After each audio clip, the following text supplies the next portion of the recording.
My family skipped the biggest night of my career because of a sick dog.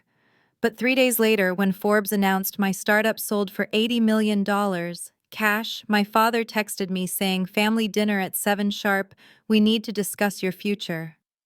I showed up not with a check, but with a forensic audit that would send my brother-in-law to prison. Before I tell you how I destroyed their perfect little world, let me know where you are watching from in the comments below. Hit like and subscribe if you have ever had to remind your family that you are not their retirement plan. I am Zara King, 32 years old, and this is how I taught my family a lesson they would never forget. I stood on the stage of the Grand Ballroom at the Ritz-Carlton in Washington, D.C., holding the heavy crystal trophy for Tech Innovator of the Year, while the blinding stage lights burned against my skin. The room was packed with the city's elite venture capitalists, politicians, and industry titans, all applauding politely. But I was not looking at them. I was staring down at table number 1, the VIP table right in front of the stage. I had paid $10,000 to reserve that table. I had sent the invitations 3 months ago. I had confirmed the menu options 2 weeks ago. And it was completely empty. 5 chairs. No parents, no sister, no brother-in-law. Just empty white tablecloths staring back at me like a gap-toothed smile mocking my achievement. The applause faded into a dull roar in my ears as my phone buzzed in the clutch purse I was holding against the podium. I managed to glance down at the screen while the host was listing my achievements in cybersecurity. It was a text from my mother, Vivian. "Sorry, Zara, but Coco, my sister Ebony's poodle, is vomiting. We are all at the emergency vet. We cannot make it. Choo-Choo is very sensitive, and Ebony is hysterical. Have fun with your little award." I felt the heat rise up my neck, suffocating me. A dog. They missed the pinnacle of my career for a dog. I looked out at the sea of strangers and forced a smile that felt like it was cracking my face into pieces. I gave a short speech thanking my team and my mentors. I did not thank my family. When I walked off stage, the silence from that empty table screamed louder than the applause. The waiter assigned to their table looked at me with pity. He asked if I wanted him to box up the dinners. I told him to throw them in the trash. I went straight to the valet stand, my heart pounding with a mix of humiliation and a rage so pure it felt like gasoline in my veins. It started to rain, a cold DC downpour that soaked through my silk gown within seconds. As I waited for my beat-up Honda Civic to be brought around, I pulled out my phone and opened Instagram. I knew I shouldn't look, but I had to know. There at the top of my feed was a story posted 5 minutes ago by my sister Ebony. The video showed my parents' living room in Potomac. The fireplace was roaring, casting a warm golden glow over the room. My mother was laughing, her head thrown back, holding a glass of expensive red wine. My father, Julian King, the retired judge, was sitting in his leather armchair, cutting a cigar with precision. And there was Coco, the poodle, jumping around, happily chasing a diamond-studded ball across the Persian rug. The caption read, "Family night in with the best people. No filters, no drama. Just us." They lied. They were not at the vet. They were sitting at home 20 minutes away, drinking vintage wine and laughing while I stood alone in a room full of strangers clutching a piece of glass. They had chosen comfort over me. I did not get into my car to go home to my cramped apartment. I turned the ignition and drove straight toward Potomac, toward the sprawling estate where I grew up. The rain was coming down in sheets by the time I pulled into the circular driveway. The house was lit up like a beacon of wealth and exclusion. I could see the golden glow from the floor-to-ceiling windows. I could see the silhouette of my brother-in-law Brad raising a toast. I did not have an umbrella, so I stormed up the stone steps, my designer gown heavy with water, my hair plastered to my skull. I did not ring the doorbell. I used the key I had kept for emergencies and pushed the heavy oak door open. The sound of jazz music and laughter hit me first. The air smelled of expensive candles and roasted lamb. I walked into the drawing room, dripping rainwater onto the pristine marble floor, creating a puddle that expanded with every second I stood there. The conversation stopped instantly. My sister Ebony was lounging on the cream velvet sofa looking perfect in her designer loungewear, her skin glowing. My brother-in-law, Brad, a white hedge fund manager with a smile that always looked like a sneer, was standing by the bar cart, holding a bottle of vintage Dom Perignon. And my mother Vivian was adjusting a massive arrangement of white lilies. "Oh, look who it is," Brad said, breaking the silence. He did not ask why I was wet. He did not ask about the award. He just smirked, raising his glass in a mock salute. "The prodigal daughter returns. You are dripping on the floor, Zara. That marble is porous, you know." I stood there shivering, the crystal trophy still clutched in my hand like a weapon. "You said the dog was sick," I said, my voice trembling, not with cold, but with the effort of not screaming. "You said you were at the emergency vet." Ebony laughed, a light tinkling sound that used to make me feel small when we were children. She reached down and petted the poodle who was currently chewing on a squeaky toy. "Oh, Zara, grow up." That was a white lie. We did not want to hurt your feelings. Coco did look a little sad earlier, so we thought it best not to leave her alone. "Hurt my feelings," I repeated, stepping further into the room, my wet shoes squeaking on the expensive floor. "You left me alone at the biggest event of my career." I sat at a table for 10 by myself. Brad stepped forward, swirling his champagne. "Let us be honest, Zara," he said, his voice dripping with condescension, the way he always spoke to me, like I was a slow child. "I told the family we should not go. I mean, what is this award really? Tech Innovator of the Year. It is a participation trophy for a little coding project. It is not like you closed a merger or won a landmark case. It is cute, but it is not worth ruining our Friday night. We have real stress, Zara. We deal with real money. We needed a family night." My mother finally looked up from her flowers. She looked at my wet dress with distaste, pinching her nose slightly. "Brad is right, dear. You know how intense his work is. Managing millions of dollars is exhausting. Your little app thing is a nice hobby, but you cannot expect us to treat it like a real career. Now please go into the mudroom and dry off before you ruin my Persian rug. That rug cost more than your car." I looked at them. My family. The people who were supposed to be my support system. They looked at me not with love but with annoyance, like I was a stray cat that had wandered in and soiled their furniture. "Is that what you think?" I asked, my voice barely a whisper. "That my company is a hobby? That fraud detection software used by 3 regional banks is a hobby?" Ebony rolled her eyes, checking her perfectly manicured nails. "Well, it is not exactly dermatology, is it? I save lives, Zara. I fix people's faces so they can face the world. You write code in a dark room, and Brad manages wealth. He builds futures. You just play on computers. We are proud of you in a cute way, but do not expect us to worship you." Just then my father, Julian King, descended the grand staircase. He was wearing his smoking jacket, looking every inch the retired judge who demanded order in his court. He saw me standing there soaking wet, a puddle forming around my feet, and he frowned. "Zara, why must you always be so dramatic?" he said, his voice booming. "You come in here tracking mud and water, disrupting a peaceful evening.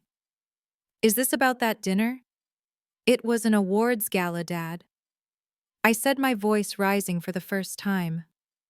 "I won. I won against candidates from Google and Amazon." "You won a piece of glass," he countered, walking past me to the bar. "You could have won cases. You could have been a partner at a law firm by now if you had listened to me. You had the grades for Harvard Law, Zara, but no. You had to be rebellious. You had to go into tech. You had to be the black sheep." I looked past him to the wall where the family portraits hung. There was a massive oil painting of the 4 of them: Mom, Dad, Ebony, and Brad. I was not in it. Next to it was a framed photo of Ebony standing next to a white Porsche with a red bow. "I remember that day," I said, pointing at the photo. "That was Ebony's 18th birthday. You bought her a car, a $50,000 car, because she got into the pre-med program you wanted." "Yes, because she earned it," my mother said, straightening a lily. "She followed the plan." "And on my 18th birthday, I continued ignoring her. You handed me a cardboard box and told me to pack my things. You kicked me out because I wanted to study computer science instead of pre-law. You told me if I wanted to waste my life, I could do it under someone else's roof. That was tough love, Brad interjected, taking a sip of his champagne and leaning against the mantel. And look, it worked. You are scraping by. You have a job. You are not on the street. You should be thanking them for building your character. I am not scraping by, I said, my voice low and dangerous. Brad laughed, a harsh barking sound. Oh, come on, Zara. I saw your car outside. That Honda has more dents than a golf ball. You live in a studio apartment in a bad neighborhood. I have seen your shoes. They are 2 seasons old. You are 32 years old and you have 0 assets. Meanwhile, Ebony and I just closed on our 3rd vacation home in the Hamptons. That is success. That is what a legacy looks like. Not a plastic trophy in a wet dress. My father walked over to the bar and poured himself a drink, turning his back to me. Brad is right, Zara. We hold ourselves to a standard of excellence in this family. We are the kings. We do not celebrate mediocrity. If you want us to show up, then do something that actually matters. Make real money. Build real influence. Until then, stop acting like a victim. The room went silent. The only sound was the rain hammering against the windows and the soft jazz playing in the background. I looked at the crystal trophy in my hand. It represented 10 years of sleepless nights, 10 years of eating ramen noodles while my sister dined at Michelin-star restaurants, 10 years of building algorithms that could detect things the human eye missed. They thought it was worthless. They thought I was worthless because I did not fit their mold. You are right, I said softly. My mother smiled smugly. See, Julian, she is finally listening. Good girl. Now go dry off, and maybe Brad can explain to you how an IRA works so you can start saving for retirement. I walked over to the ornate trash can by the fireplace. It was gold-leafed, probably imported from Italy, worth more than my rent. I held the trophy over it. You are right, I repeated louder this time, my voice echoing off the high ceilings. This trophy does not matter to you, because you cannot spend it. You cannot drive it. You cannot wear it to the country club. I dropped the heavy crystal trophy into the metal bin. It shattered with a loud crash that made everyone jump. The sound was violent, final. What are you doing? My mother shrieked, rushing forward. That bin is an antique. You could have scratched it. I turned to face them, water dripping from my hair onto my face, mixing with the tears I refused to let fall.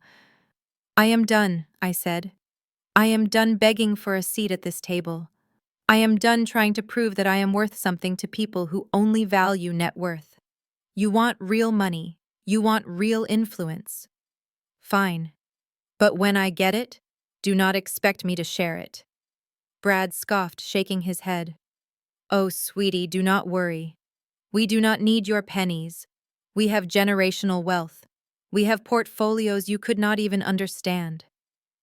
I looked at him. Really looked at him. I saw the slight tremor in his hand holding the glass. I saw the sweat beading on his forehead despite the cool room. I saw the way his eyes darted to Ebony every time money was mentioned. My algorithm was designed to spot patterns, to find the cracks in financial facades.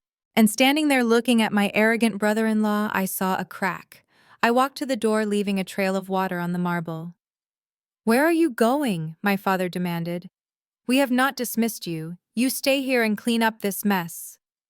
I opened the heavy oak door, letting the cold wind swirl into the warm room, extinguishing the expensive candles.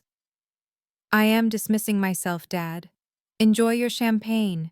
Enjoy your house. Enjoy your perfect daughter and your genius son-in-law. Because this is the last time you will see me as the poor little disappointment. I slammed the door so hard the windows rattled. I walked back to my car in the rain, but this time I did not feel cold. I felt a fire burning in my chest.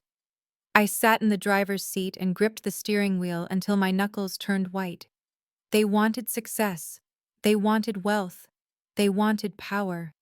They had no idea what kind of monster they had just poked. I started the engine. My phone buzzed again. It was an email notification. But it was not from my family. It was from the CEO of Global Crest Bank. The subject line read, "Acquisition offer finalized."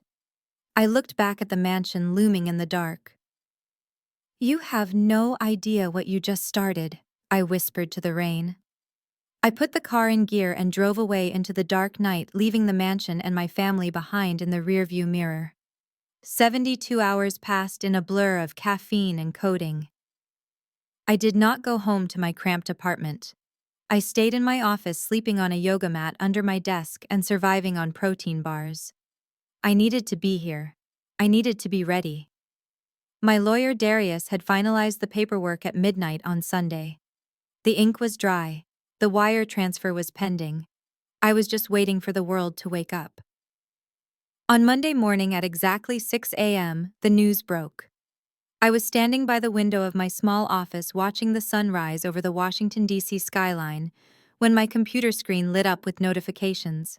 The Bloomberg headline was in bold black letters that seemed to scream off the monitor.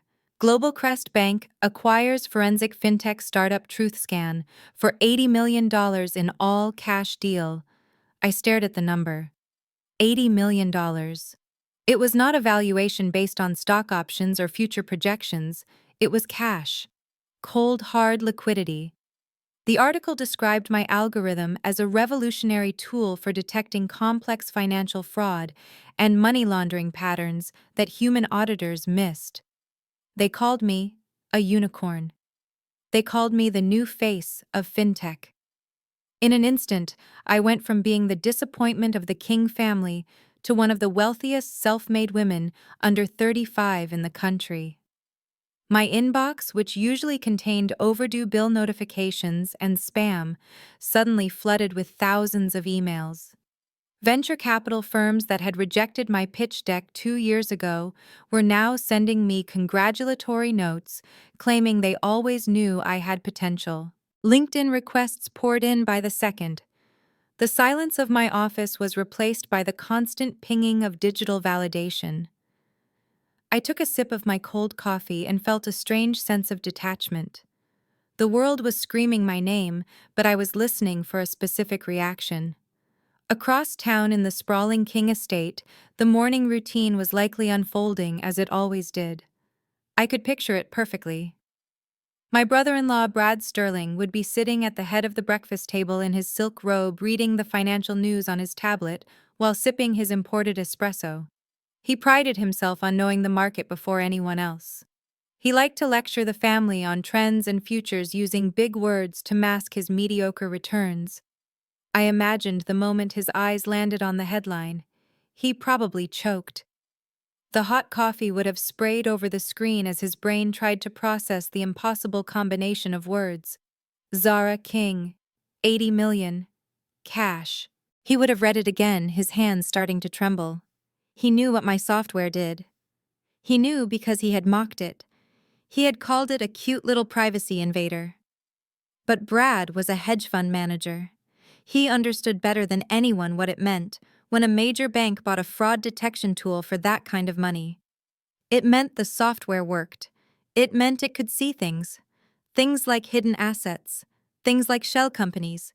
Things like a Ponzi scheme disguised as a high-yield investment fund. I imagined him scrambling for his phone, his fingers slipping on the screen as he dialed my sister Ebony. She would be in her dressing room, applying her 12-step skincare routine, oblivious to the fact that her financial security had just been exposed as a house of cards. Brad would be shouting. He would be demanding to know if she had spoken to me, if I had said anything about the deal. The panic would be setting in. The realization that the sister-in-law they had treated like a servant was now richer than all of them combined, and armed with a tool that could dismantle their lives. Back in my office, my personal cell phone began to vibrate against the desk. It started with a low hum, and then escalated into a frantic dance as call after call came through. I looked at the caller ID. Mom. I let it ring. The screen went dark, then lit up again immediately. Mom. I let it ring. Then Brad. Then Ebony. Then my father. The people who 3 days ago could not be bothered to drive 20 minutes to see me win an award were now desperate to hear my voice. They were not calling to say congratulations. They were calling because the power dynamic had just shifted so violently that the foundation of their world had cracked. They were calling to see if I was still the compliant, quiet Zara they could control, or if I had become something else. I picked up the phone, but I did not answer it. I swiped the power off and dropped it into my purse. I did not need to talk to them. Not yet. I had other plans. A black car pulled up to the curb outside my office building. It was not a rideshare. It was a private car sent by the executives at Global Crest. The driver opened the door for me, and I slid into the leather interior that smelled of new money and silence. We drove to a private airfield on the outskirts of the city. Waiting on the tarmac was a Gulfstream G650. It was sleek and silver, shining under the morning sun. I walked up the stairs and into the cabin. A flight attendant handed me a glass of champagne.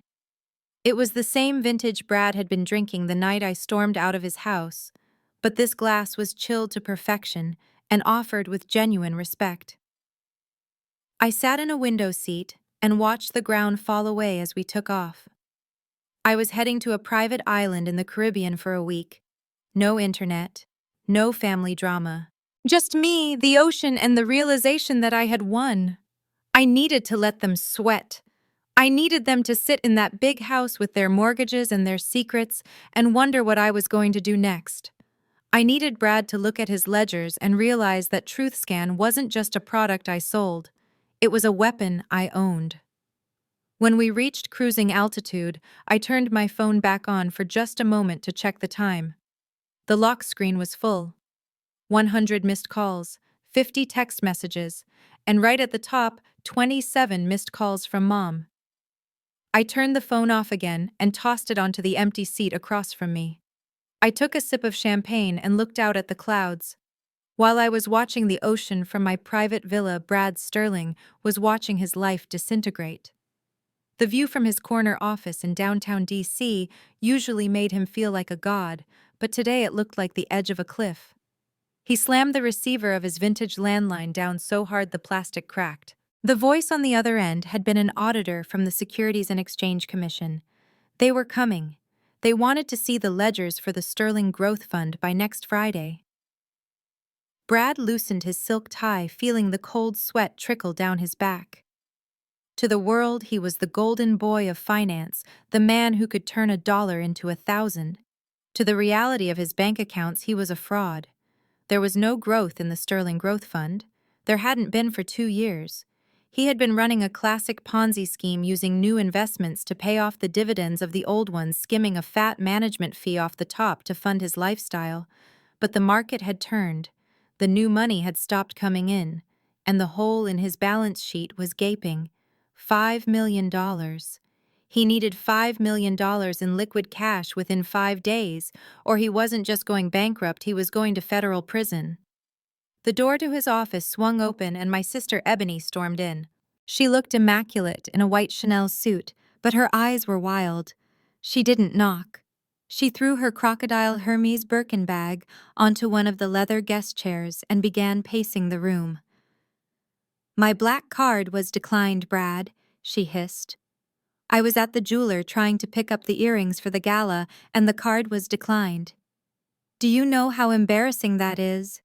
The sales associate looked at me like I was a pauper. "Fix it," Brad laughed. It was a dry, hollow sound that made Ebony stop pacing. "I cannot fix it, Ebony," he said, staring at his computer screen where the red numbers seemed to be bleeding. "The cards are maxed out. All of them. The mortgage on the Potomac house is 3 months behind. The yacht payments are overdue. We are tapped out." Ebony stared at him, her mouth opening and closing like a fish. "What are you talking about? You just told Dad the fund was up 20% this quarter. You bought that vintage Ferrari last week." "Leased," Brad corrected. "I leased the Ferrari. And I lied to your father. I lied to everyone. The fund is empty, Ebony. It is gone. If I do not find $5 million by Friday, the SEC is going to freeze everything. They will take the house. They will take the cars, they will take your jewelry, and then they will take me to jail. Ebony collapsed onto the sofa the same way she fainted when things got too difficult in childhood. But this wasn't a performance. The color drained from her face, leaving her makeup looking like a mask. "Prison," she whispered. "But we are the kings. We do not go to prison. What will people say? What about my practice? I cannot be married to a felon." Brad walked over to the wet bar and poured himself a drink, his hands shaking so badly the crystal decanter rattled against the glass. "You are in this too, Ebony," he said, his voice low and dangerous. "Who do you think signed the CO guarantee on the Shell Company loans?" "You did." "Who spent $50,000 a month on clothes and spa treatments while I was trying to juggle the books?" "You did. If I go down, you go down with me. Your medical license will be revoked for financial impropriety. We are in this together." The silence in the room was heavy, suffocating. They were two drowning people realizing they were holding on to each other's ankles. Then Brad's eyes drifted to the newspaper sitting on his desk. It was open to the business section. The headline stared back at them. "Zara King sells Truth Scan for $80 million. He picked up the paper, his eyes narrowing. $80 million, he muttered. "Cash." Ebony followed his gaze. She sat up straighter, wiping the panic from her face and replacing it with something calculating. "Zara," she said. "She has the money." Brad nodded slowly, the gears in his desperate mind starting to turn. "She has it. And she doesn't know what to do with it.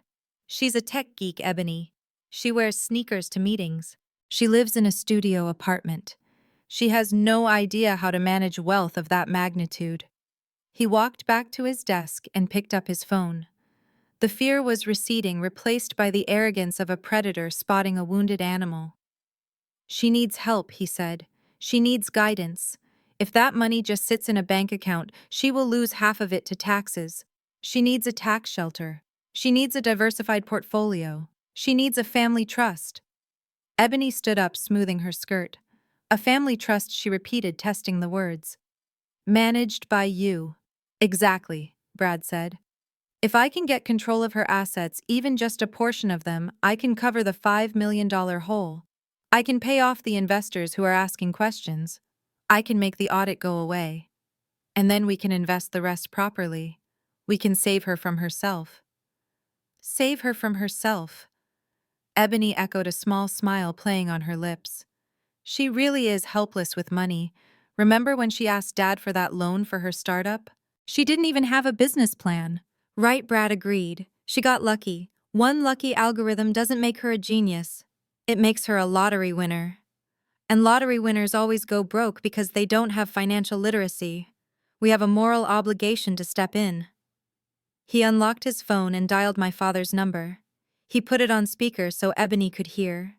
"Julian," Brad said, his voice shifting instantly into the respectful, authoritative tone he used with my parents. "I am sitting here with Ebony and we are incredibly worried about Zara." My father's voice came through tinny and anxious. "Worried? Why? Is she hurt?" "No, Julian, it is the money," Brad said. $80 million is a dangerous amount of liquid capital for someone with zero financial experience. The sharks are going to circle her. Scam artists, fake charities, bad investments. She could lose it all in a year if she is not careful." I heard my father sigh on the other end. "You are right, Brad, I did not think of that. She has always been so impulsive." "Exactly," Brad continued, winking at Ebony. "Listen, Julian, I have been looking at the tax implications. If she doesn't move that money into a protected vehicle immediately, the IRS is going to take nearly half. I can set up a family preservation trust. It would protect her assets, minimize her tax liability, and ensure the money stays in the King family for generations. But we need to act fast." "What do we need to do?" my father asked. "We need to bring her home," Brad said. "We need to get her to that dinner. You need to tell her that she needs my help. Tell her I am willing to waive my usual management fees because she is family. Tell her I will handle everything so she can go back to her coding. She doesn't want to deal with lawyers and accountants, Julian. She wants to be free. I will call her, my father said. I will make sure she comes. Thank you, Brad. You are always looking out for us. We are family. Julian. Brad said, his voice dripping with false sincerity. That is what we do. He hung up the phone and looked at Ebony. The panic was gone from the room. It was replaced by greed. We have her, he said. She is coming to dinner. Ebony picked up her Hermes bag, running her fingers over the leather. 80 million, she whispered. We could buy the island, Brad. Not just a house on the Hamptons. The island. First we fix the hole, Brad said, pouring another drink. Then we buy the world. Zara won't even know what hit her. She will sign the papers thinking we are doing her a favor. By the time she realizes the money is gone, we will be untouchable. He raised his glass to the empty room. To the prodigal daughter, he said, may she remain as stupid as she is rich. Ebony clinked her imaginary glass against his. To family, she said. They laughed. It was the laugh of people who thought they had just gotten away with murder. They didn't know that 3,000 miles away I was reading the notification on my phone that my forensic software had just flagged a series of suspicious wire transfers from the Sterling Growth Fund. They didn't know that while they were plotting to steal my fortune, I was already printing the evidence of theirs. They thought I was the prey. They had no idea I was the hunter. I sat on the white teak deck of the private villa overlooking the turquoise waters of the Caribbean. The silence was absolute, broken only by the rhythmic lapping of waves against the sugar-white sand. It was the first time in 10 years I had stopped running, stopped working, stopped trying to prove myself to people who refused to see me. But the peace was about to be shattered. I reached for my phone, which had been turned off for 3 days, and pressed the power button. The device vibrated so violently in my hand it felt like a living thing, having a seizure as hundreds of notifications flooded in at once. The digital noise was deafening, but one app stood out immediately. Instagram. My mother, Vivian King, had been busy. I tapped the icon, and there at the top of my feed was a sepia-toned photograph of me at age 5. I was sitting at the grand piano in the drawing room, wearing a white lace dress with a stiff bow in my hair, looking at the camera with wide, innocent eyes. It was a staged photo from a holiday card decades ago.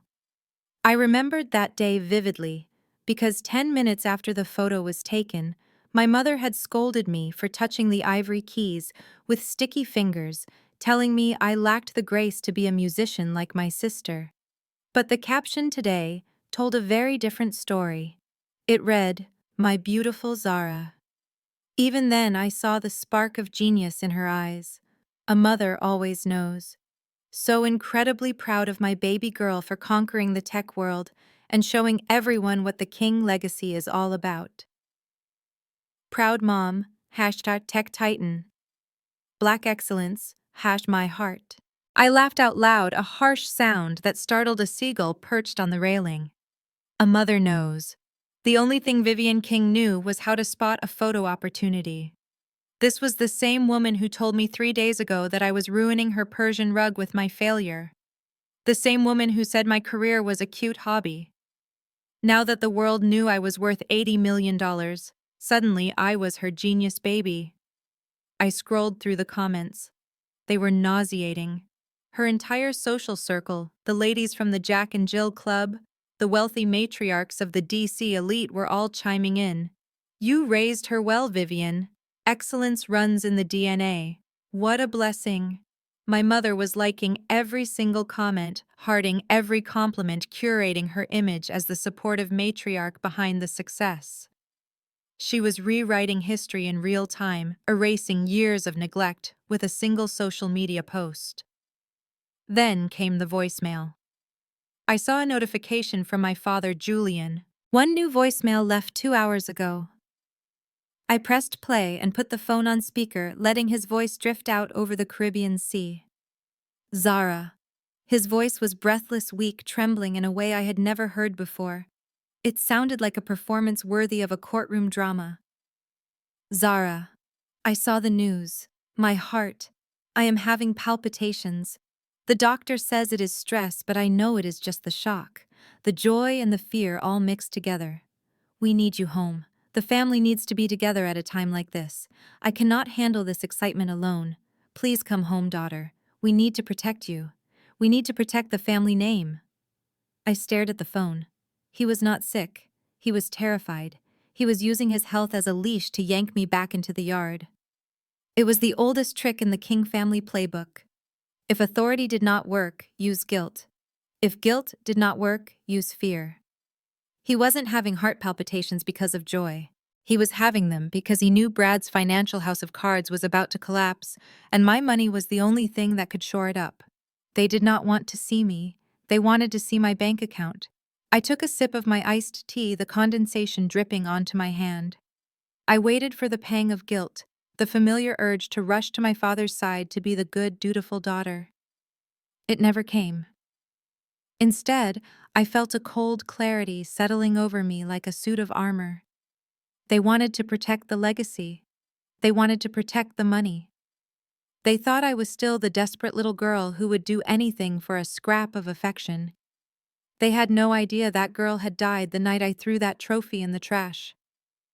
I closed the Instagram app and opened my contacts. I scrolled past my family and found the number for Darius Vance. He was not just a lawyer, he was a shark in a three-piece suit, a man who terrified corporate boards just by walking into a room. He answered on the first ring. Ms. King. His voice was deep and smooth like expensive scotch. Congratulations on the acquisition. It is the talk of the town. Save it, Darius, I said, cutting him off. I need you in D.C. tomorrow night. 7 p.m. I am going to dinner at my parents' estate, and I need you to bring the full team. Is there a problem? He asked, his tone sharpening, instantly shifting from congratulatory to combat-ready. Not for me, I replied. But there is about to be a very big problem for Brad Sterling. I need the papers drawn up, Darius. The mortgage transfer, the lien on the estate, and the acquisition documents for the debt. Understood, Darius said, without skipping a beat. I will have everything ready. We will meet you at the gate. I hung up and dialed the next number. Chen. He was my head of cybersecurity, a man who could find a digital footprint in a blizzard. He had been running the truth scan algorithm on my family's accounts for the last 72 hours. Tell me you have it, I said. I have everything, Zara. Chen's voice was fast, excited the way he got when he found a particularly nasty bug in the code. It is worse than we thought. The Ponzi scheme is just the tip of the iceberg. I found the shell companies in the Caymans. I found the gambling debts, and Zara, I found the signature on the mortgage documents for your parents' house. It is a forgery. Brad signed your father's name on a second and third mortgage. I felt a dark satisfaction curl in my stomach. So the great Brad Sterling, the financial genius, was nothing but a common thief. Print it, I commanded.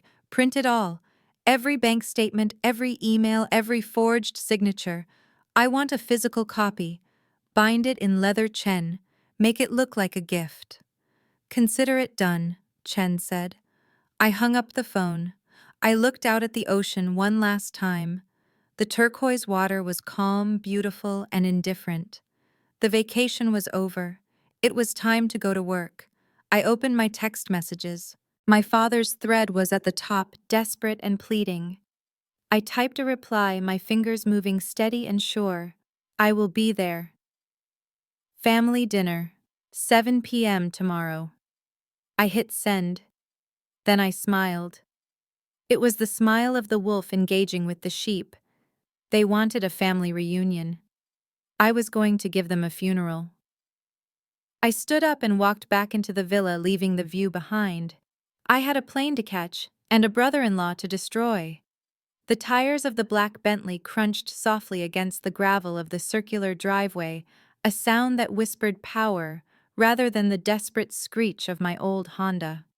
I watched the sprawling estate approach through tinted glass.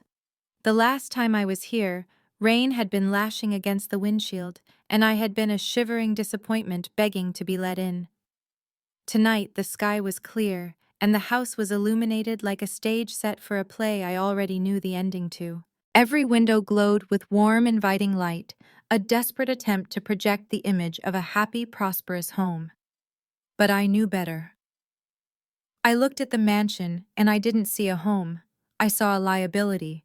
I saw a mortgage that hadn't been paid in 3 months. I saw a facade held together by lies and lines of credit that had long since snapped. The car came to a smooth halt right at the foot of the stone steps. My driver, a man named Silas, who looked like he could bench press. The vehicle stepped out and opened my door with a white-gloved hand. I stepped out into the cool evening air. I was not wearing the soaked silk from the awards gala. I was wearing a custom-tailored crimson dress that fit like a second skin, sharp enough to cut and red enough to signal danger. My heels clicked against the stone with a rhythmic authority that echoed in the silence. They were waiting for me. Of course they were. The heavy oak front door swung open before I even reached the top step. My mother Vivian stood there framed by the golden light of the foyer. She was wearing a floor-length gown in royal blue, her hair coiffed into an indestructible helmet of perfection. My father Julian stood beside her in a velvet smoking jacket, trying to look the part of the benevolent patriarch. Behind them, lurking like shadows, were Ebony and Brad. "Zara, baby," my mother cried out, her voice pitching up into a theatrical register of delight. She rushed forward, arms wide open, as if she hadn't looked at me with pure disgust less than a week ago. She enveloped me in a cloud of Chanel No. 5 and desperation. Her embrace was tight, too tight. It felt less like a hug and more like she was trying to absorb my net worth through osmosis. "Look at you," she gushed, pulling back to examine me, her eyes scanning my dress, my jewelry, my face, not for signs of health, but for signs of wealth. "You look magnificent. Absolutely stunning." "I always said red was your color, didn't I, Julian?" I stood stiffly in her grasp, my arms at my sides. "Actually, Mother," I said, my voice cool and even.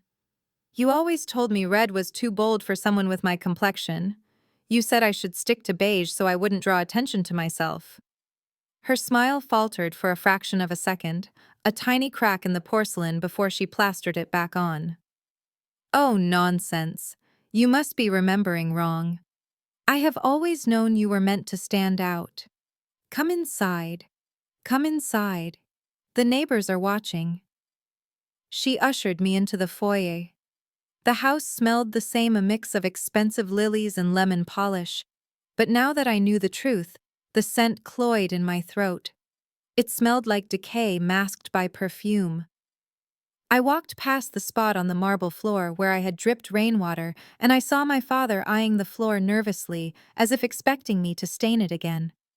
"Welcome home, daughter," my father said, stepping forward to place a heavy hand on my shoulder.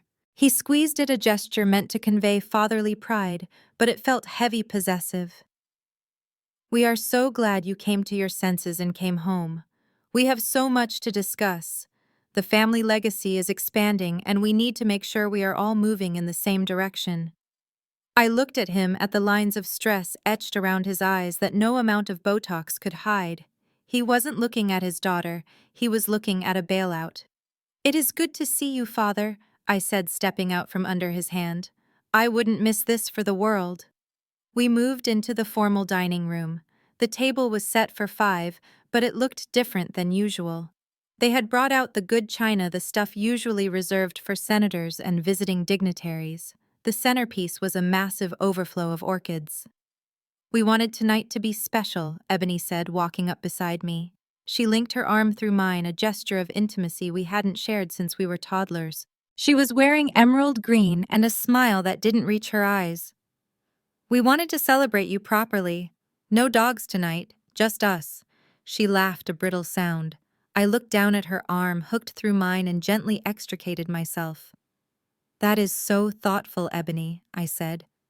"We had cook prepare your absolute favorite meal," my mother announced, clapping her hands together as we took our seats.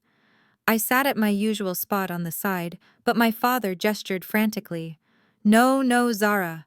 You sit at the head of the table tonight." Opposite me. I raised an eyebrow but moved to the head of the table, the seat of honor, the seat usually reserved for Brad or distinguished guests. I sat down, and the servers brought out the first course. It was lobster bisque.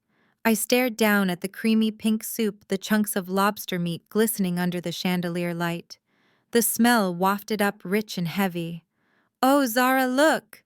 My mother beamed. "Lobster bisque. We know how much you love it." I looked up at them, looked up at Sa. My mother was smiling expectantly. My father was nodding. Ebony was already reaching for her spoon.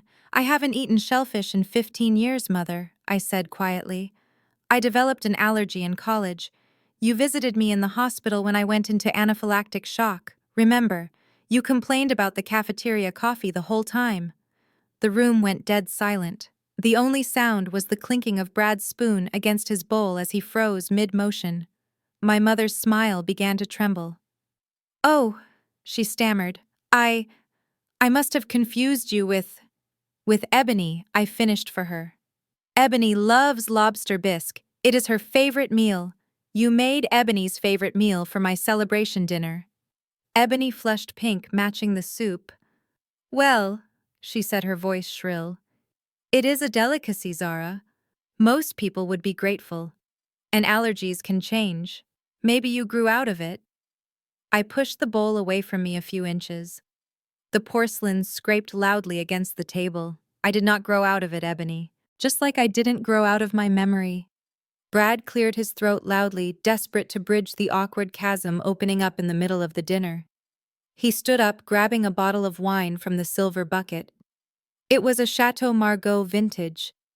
He walked around the table to my side, his movements a little too quick, a little too eager. "Let us not worry about the soup," he said, his voice booming with forced joviality. "We are here to drink to the woman of the hour." He poured a generous amount of the dark red wine into my crystal goblet. The liquid swirled, catching the light. He filled his own glass and raised it high, signaling for everyone else to do the same. "To Zara," he announced, looking down at me with a smile that was equal parts envy and calculation. "You finally did it, kid. You finally stepped up. We were worried for a while there with all that computer nonsense, but $80 million, that is real money. That is respect." He leaned in closer, the smell of his expensive cologne mixing with the scent of the wine. "Welcome to the club, Zara. Welcome to the big leagues. Now you are finally on our level. Now you are finally one of us."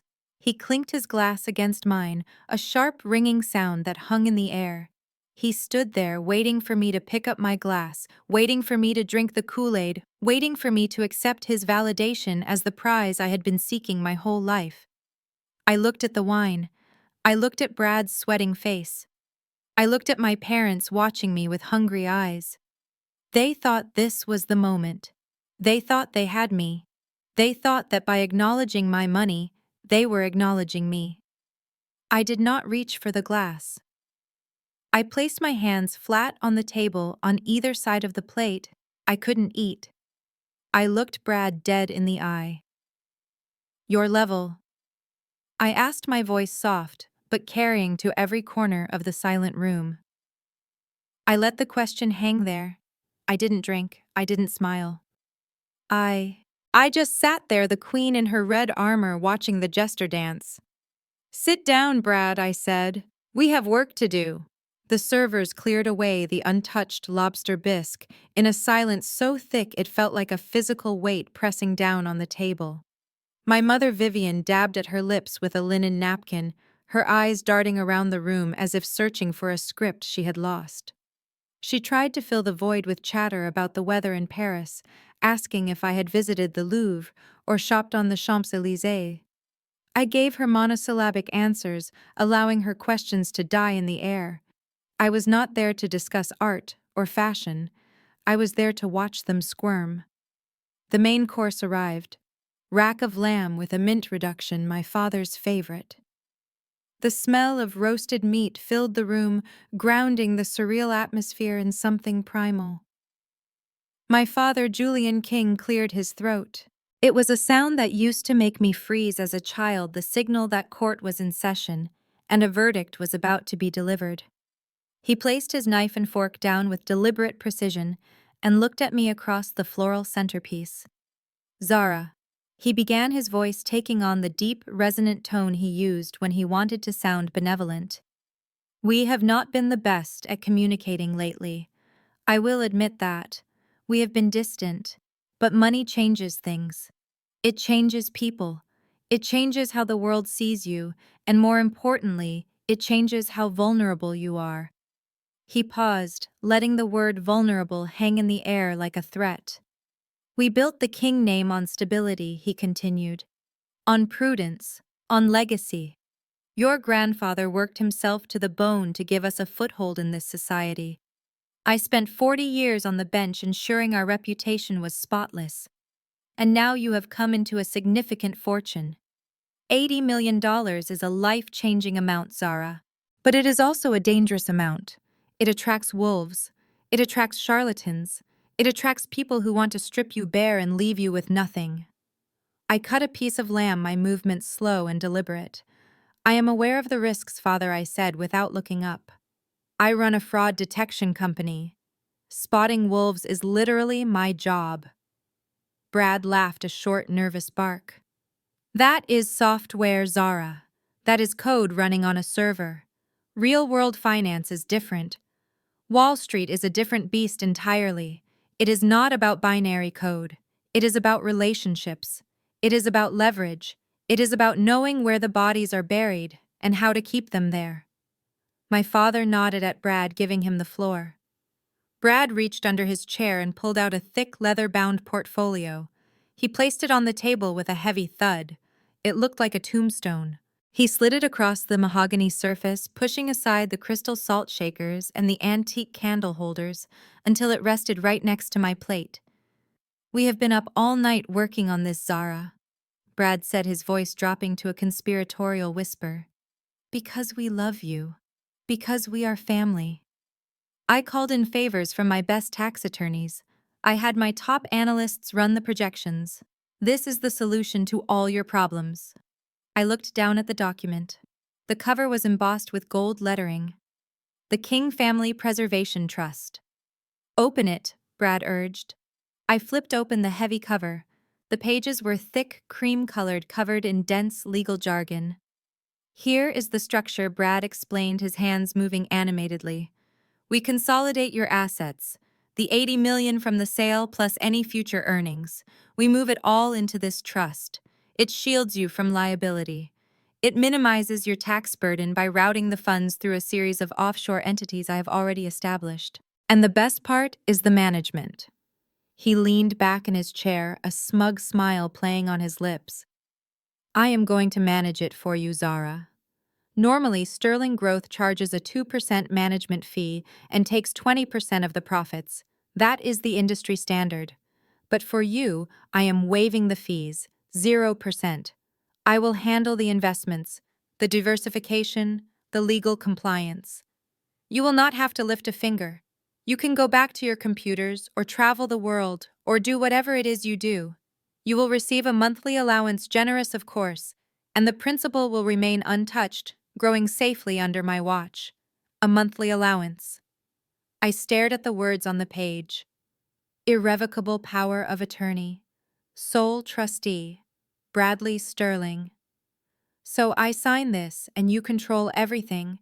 I asked, my voice flat. Brad chuckled, shaking his head, as if I had made a cute joke.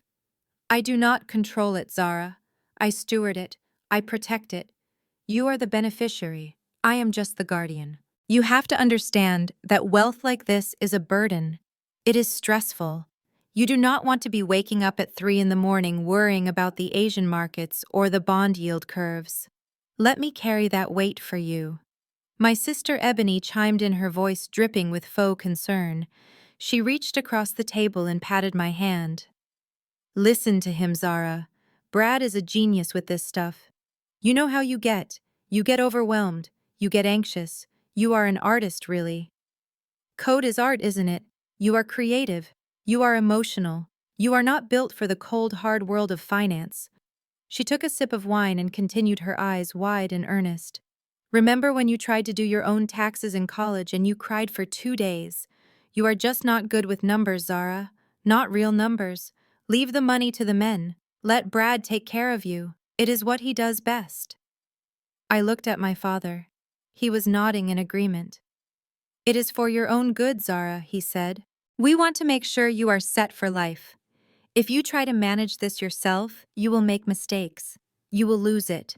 And then where will you be? We cannot bail you out. This is your one chance to secure your future. Sign the papers, daughter. Trust your family. Brad pulled a pen from his breast pocket. It was a Mont Blanc heavy and black with a gold tip. He uncapped it with a flourish and set it down on top of the document. Just right there on the bottom line, he said, pointing to a sticky note marked with an X. One signature and you are free. One signature and you never have to worry about money again. I looked at the pen. I looked at the document that would legally hand over every cent I had earned to a man who was currently sweating through his dress shirt. I looked at their faces. My mother looked hopeful, her eyes fixated on the pen. My father looked stern, expecting obedience. Ebony looked bored, ready for this business to be over so she could go back to talking about herself. And Brad looked hungry. He looked like a starving man staring at a feast. They truly believed I was stupid. They believed that because I didn't wear Chanel or drive a Porsche, I was naive. They believed that because I had spent my life seeking their approval, I would sign my life away just to get a pat on the head. They didn't know that my algorithm had already flagged the Sterling Growth Fund as a high-risk insolvency case. They didn't know that I knew about the $5 million hole he was trying to plug with my money. I reached out and picked up the pen. It felt cool and heavy in my hand. The room went silent. The air was sucked out of the space. Brad stopped breathing. He leaned forward, his eyes locked on the tip of the pen. My mother clasped her hands together in prayer. Even the servers seemed to freeze in the shadows. I twirled the pen between my fingers slowly, over and over. The gold caught the light from the chandelier. 0% fees, I said softly, still staring at the pen. That is very generous, Brad. Most hedge fund managers would kill for a liquidity injection of $80 million. They would usually offer better terms than just zero fees. They would offer board seats. They would offer transparency. Brad laughed nervously, a bead of sweat rolling down his temple. We can discuss a board seat if that makes you feel important, Zara. But really, the zero-fee structure is a gift. It is charity. Charity, I repeated. I stopped twirling the pen. I held it poised over the paper. Everyone leaned in. The moment stretched tight as a piano wire. I looked up. I looked straight at Brad. And then I smiled. I did not sign the paper. Instead, I tapped the gold tip of the Mont Blanc pen against the mahogany table. The rhythmic, clicking sound was the only noise in the room, a metronome counting down the seconds of Brad Sterling's career. Click, click, click. I watched the bead of sweat on his temple finally lose its battle against gravity and roll down into the collar of his starch-white shirt. Brad. I said, my voice conversational and light, as if we were discussing the weather rather than the custody of $80 million. Before we move forward with the transfer, I have a few mundane questions about the portfolio strategy. You mentioned the Sterling Growth Fund has been outperforming the S&P 500 for 12 consecutive quarters. That is a remarkable track record, truly statistical anomaly territory. Brad smiled, but it looked painful, like his face was made of wax that was beginning to melt near a fire. Well, Zara, we have a proprietary trading algorithm. It allows us to leverage high-frequency trading to capitalize on micro-trends. It is very technical. I would not want to bore you with the calculus. I stopped tapping the pen. I leaned forward, resting my chin on my hand, looking at him with wide, innocent eyes. Bore me, Brad. Please, I love calculus. In fact, I built my entire company on it. So tell me, what is the current Sharpe ratio of the fund? And more importantly, what is your liquidity coverage ratio for the proposed trust? If I needed to withdraw, say, $10 million next week for a new venture, what is the lockup period? The color drained from his face. He reached for his wine glass and took a gulp that was too large for polite company. He set the glass down hard enough that wine sloshed over the rim, staining the white tablecloth red. Liquidity, he stammered. Well, obviously, with a preservation trust, we structure it for long-term growth. We do not want to be moving capital in and out constantly. That disrupts the compound interest. The lockup period is standard, 3 years. But of course, if there was an emergency as the trustee, I could authorize a disbursement. 3 years, I repeated. So I hand you $80 million today, and I cannot touch a cent of the principal until I am 35.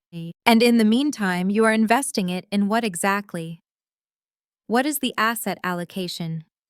Are we talking blue chip stocks, emerging markets, or something more opaque? Perhaps real estate derivatives, or maybe unsecured loans to shell companies in the Cayman Islands. Brad choked on his wine. He started coughing violently, grabbing his napkin to cover his mouth. My sister Ebony rubbed his back, her eyes darting between her husband and me with growing alarm. Zara, why are you grilling him? Ebony snapped. He is doing you a favor. You are acting like this is a deposition. It is a family dinner. It is a business transaction. Ebony, I said without looking at her, my eyes fixed on Brad. And a very large one. Brad, you still have not answered my question. What is the asset allocation? And while you are at it, who is the third-party custodian for the funds? Surely you do not hold the assets yourself. That would be a conflict of interest. That would be exactly how Bernie Madoff operated. Brad slammed his hand down on the table. The silverware rattled. That is enough, he shouted, his face flushing a deep, angry crimson. How dare you? I am a respected professional. I manage money for some of the most powerful families in Washington. I do not need to be audited by my own sister-in-law over a rack of lamb. You are clearly emotional, Zara. You are overwhelmed by the money, and you are lashing out because you are scared. You do not understand how high finance works. It is about trust. It is about relationships.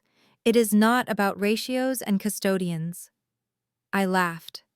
It was a cold, dry sound. Trust, I said. Trust but verify. That is the first rule of security, Brad. And frankly, your answers are terrifying. You are using buzzwords to cover up the fact that you have no strategy. You cannot tell me your liquidity ratio because you have no liquidity. You cannot name a custodian because there isn't one. You are asking for full control with zero oversight. In the tech world, we call that a black box. And usually when you open a black box, you find a bomb. My father, Julian, stood up. He knocked his chair over in his haste. He loomed over the table, his judge's glare fixed on me. His chest was heaving, his earlier feigned frailty forgotten in his rage. Stop this immediately, Zara, he bellowed. You are insulting this family. You are insulting your brother-in-law. Brad is a Wall Street expert. He has kept this family afloat with his investments. He has doubled our portfolio in 5 years. Who are you to question him? You are a girl who got lucky with a computer program. You are not a financier. You are not a banker. You are a guest in this house, and you will show some respect. I stood up too. I was not as tall as him, but in my heels and my red dress, I felt 10 feet tall. I did not flinch. I did not look down. He has not doubled your portfolio, Dad, I said, my voice slicing through his shouting. He has churned it. Do you even know what that means? He buys and sells stocks uselessly just to generate commission fees for himself. And that is the best case scenario.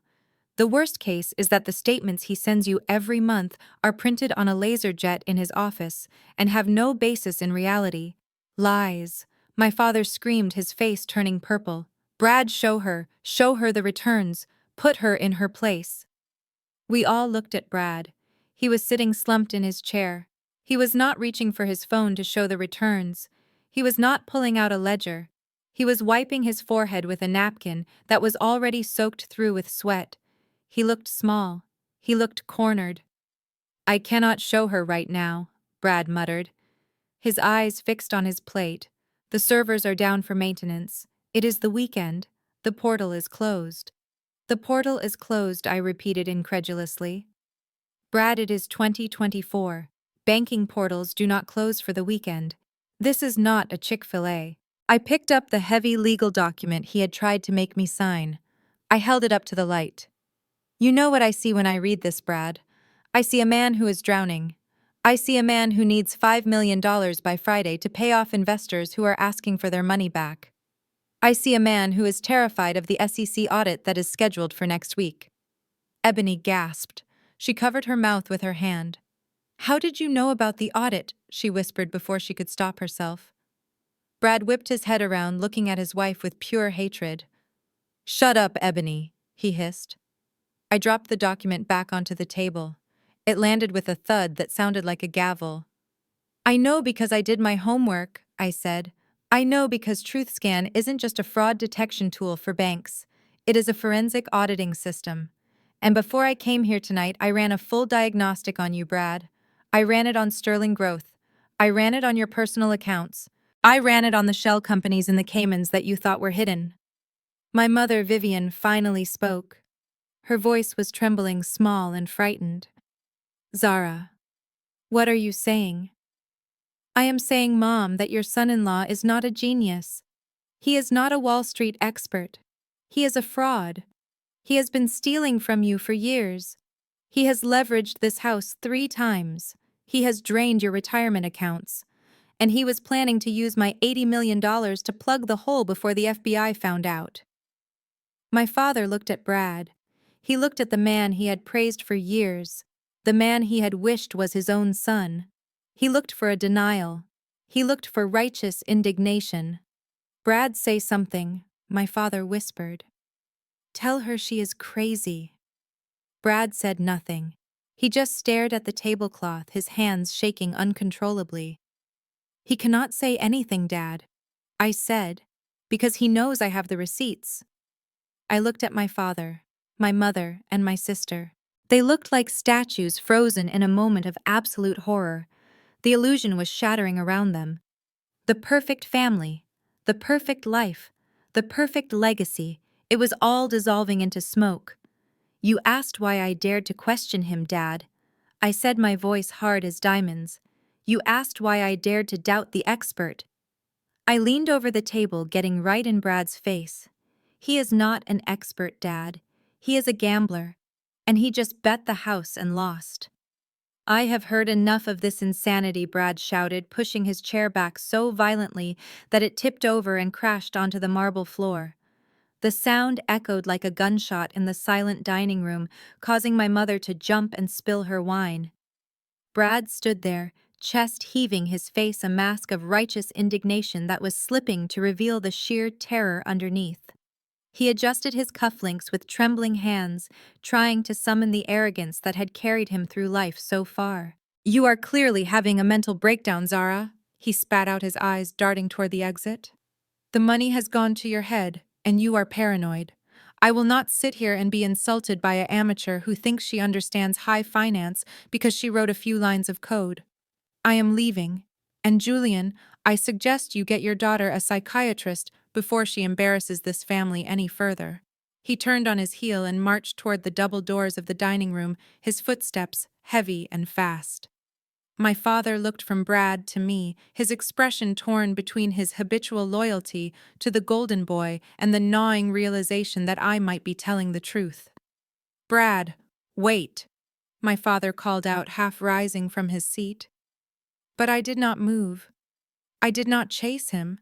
I simply raised my hand and snapped my fingers. The double doors swung open before Brad could reach them.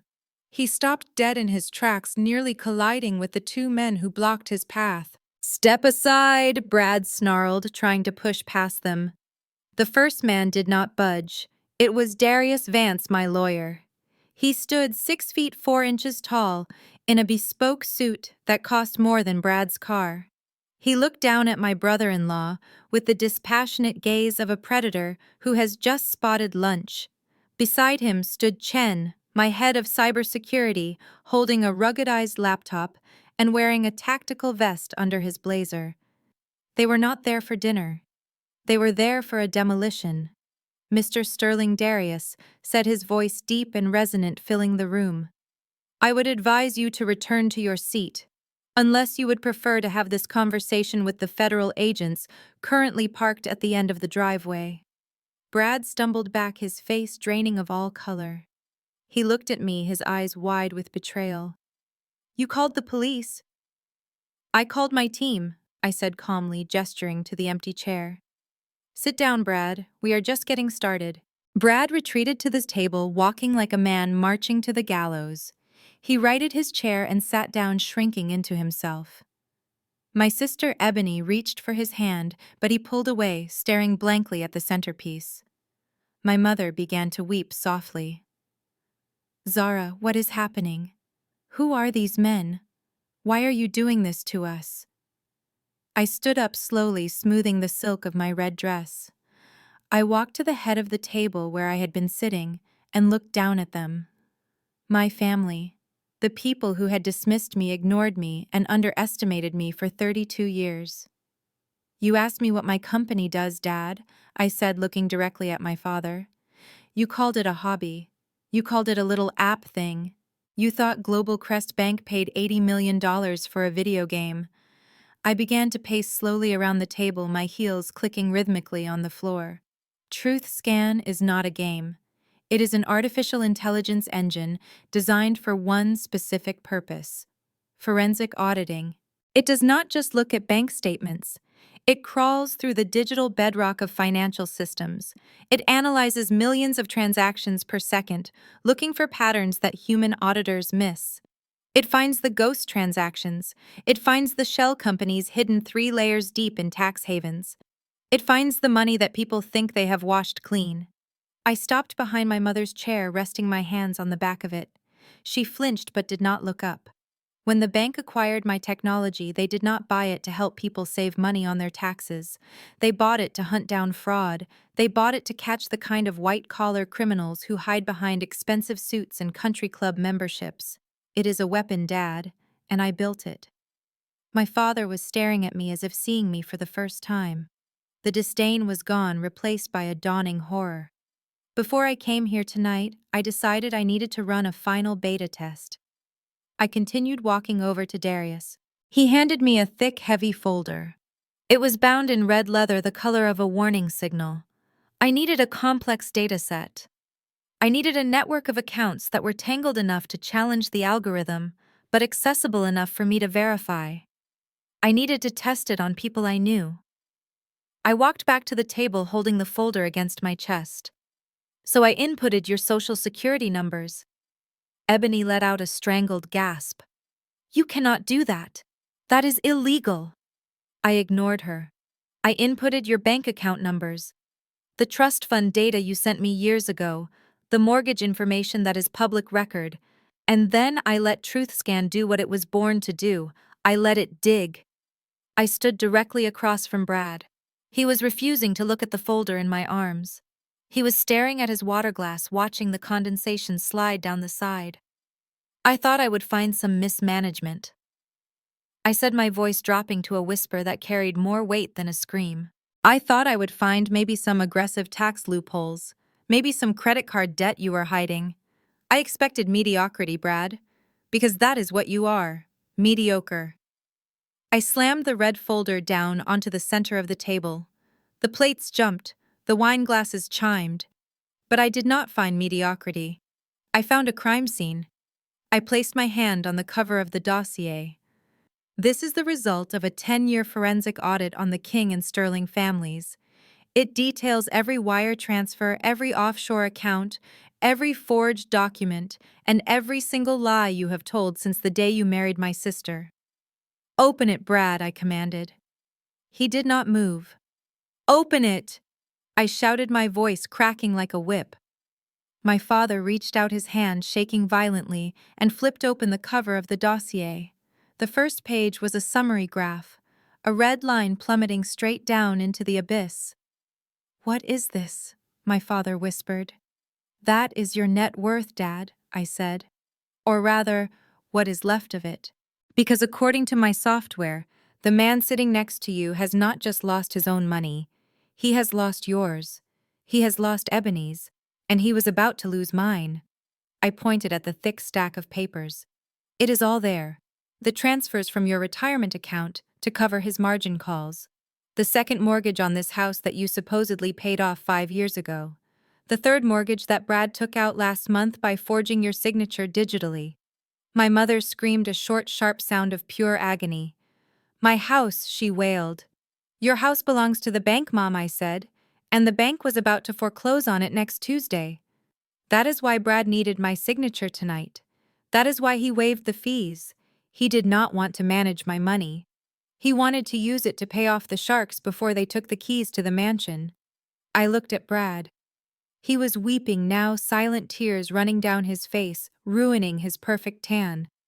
You thought I was the fool, I said. You thought the girl who liked computers was too stupid to read a balance sheet. But you forgot one thing, Brad. I wrote the code that catches people like you. I leaned in close. You are not an investor, you are a parasite, and I just turned on the lights. The silence in the dining room was replaced by the frantic rustling of paper as my father turned the pages of the dossier, his hands shaking so violently that he nearly ripped the high-quality bond paper. My mother leaned over his shoulder, her eyes scanning the columns of red numbers, her breath hitching in her throat like a trapped bird. Ebony sat frozen, staring at the copy Darius had placed in front of her, looking as though she was trying to read a foreign language she had never studied. I stood at the head of the table conducting the symphony of their destruction. I did not need to look at the papers. I had memorized every line of code, every illicit transfer, every lie. Turn to page 4. Dad, I said, my voice cutting through the room like a scalpel. Look at the column marked Sterling Growth Fund Assets Under Management. You see that number?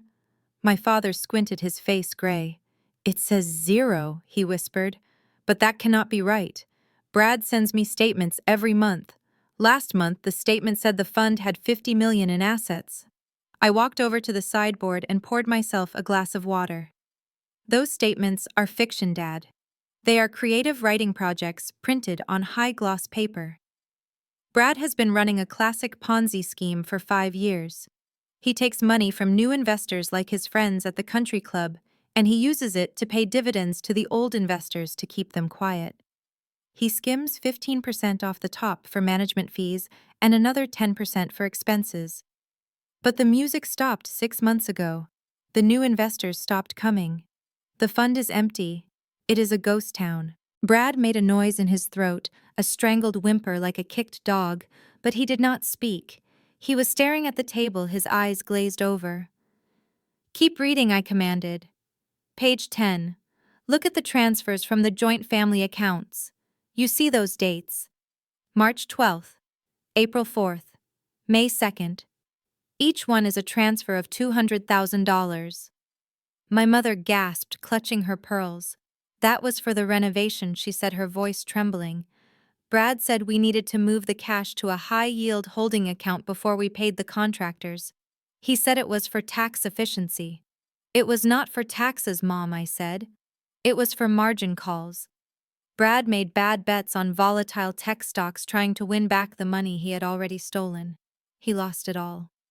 Every cent of that renovation money is gone, vaporized. But the worst part is on page 15, I said, walking closer to my father. This is the part that is going to hurt, Dad. This is the part that proves he did not just make mistakes. He preyed on you. My father turned the page. He stared at the document for a long time. It was a copy of a deed of trust, a mortgage document. I do not understand, he said, his voice sounding thin and old. This is a mortgage on the estate, but I paid off this house 20 years ago. We own it free and clear. I have the deed in my safe. I shook my head slowly. You have a piece of paper in your safe, Dad. But down at the county recorder's office, this house is leveraged to the hilt. Brad took out a $5 million loan against this property 6 months ago. What my father shouted, standing up so fast his chair skidded backward. He looked at Brad, his eyes bulging. You mortgaged my house. You mortgaged the King estate. How is that possible? I never signed anything. I reached over and tapped the bottom of the page. Look at the signature, Dad. He looked. There it was. Julian King. In blue ink. slanted just the way he signed it, but there was a slight tremor in the loop of the J, a hesitation in the cross of the K. "It is a digital forgery," I explained. "He lifted your signature from the power of attorney documents you signed last year for the trust. He pasted it onto the mortgage application. He notarized it himself using his license. He stole your home, Dad. And he did not use the money to invest. He did not use it to save the fund."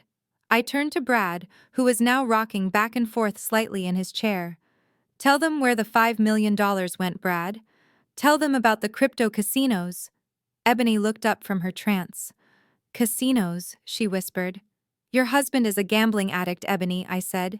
"He lost $3 million playing online poker and high-stakes crypto betting in a span of 4 weeks. The other $2 million went to pay off bookies in Atlantic City who were threatening to break his legs. He did not mortgage this house to save the business. He mortgaged it to save his kneecaps." My father grabbed his chest.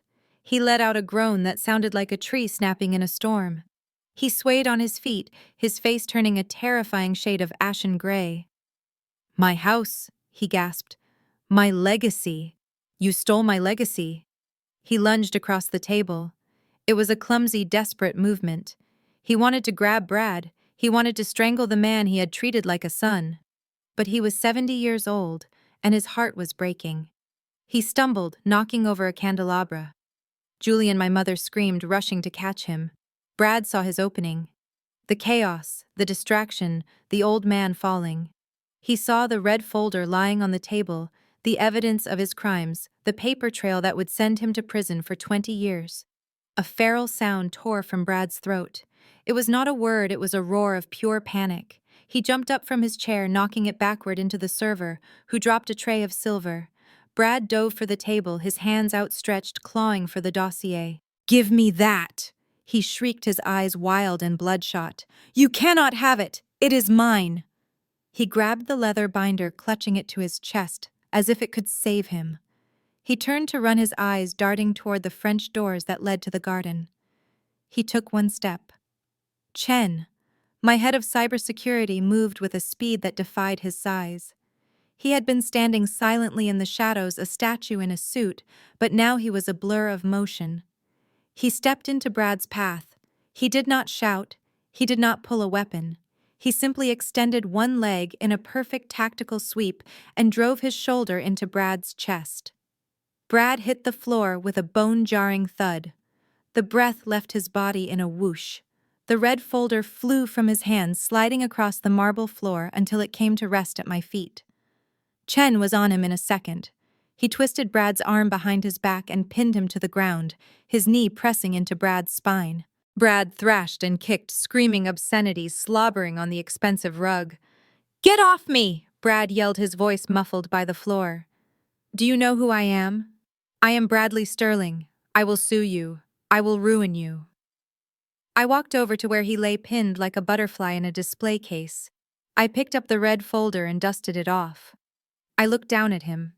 His face was pressed against the wool, his expensive suit bunched up around his shoulders, his dignity gone. "You are nobody, Brad," I said calmly. "You are a number in a federal indictment, and you are trespassing in my house." "My house," Brad spat, trying to lift his head. "This is Julian's house." I looked over at my father, who was sitting on the sofa clutching his chest while my mother fanned him with a linen napkin. I walked over to the sideboard and picked up another document. A single sheet of paper with a bank seal on it. "Actually," I said, turning back to Brad, "that is the last thing I need to tell you. When I saw the foreclosure notice in the system this morning, I called the bank. I happen to have a very good relationship with Global Crest now, seeing as they just paid me $80 million.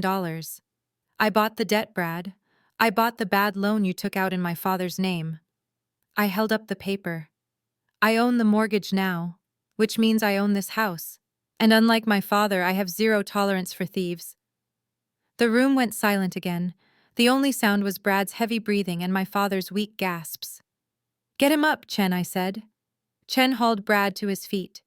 Brad hung there limp and defeated, his resistance broken by the weight of the truth. I looked at my family.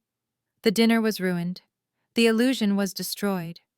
The King family legacy was nothing but ash and debt, and I was the only one holding the broom. Brad Sterling was still wheezing on the floor, held down by the knee of my security chief, but the energy in the room had shifted. The physical threat was neutralized. Now it was time for the emotional demolition. I turned my back on the man who had tried to rob me and looked at the woman who had stood by and watched him rob our parents. My sister Ebony was sitting at the dining table, her hands gripping the edge so tightly her knuckles were white. She was staring at a spot on the wall, refusing to look at her husband on the floor, or her father clutching his chest on the sofa. She looked like a porcelain doll that had been dropped, cracking invisibly under the glaze. You knew, I said, my voice quiet, but carrying in the silent room. I walked toward her, my heels clicking on the marble, a slow, rhythmic sound that made her flinch with every step. You knew everything, didn't you, Ebony? She shook her head rapidly, a jerk of denial that looked more like a spasm. No, she whispered.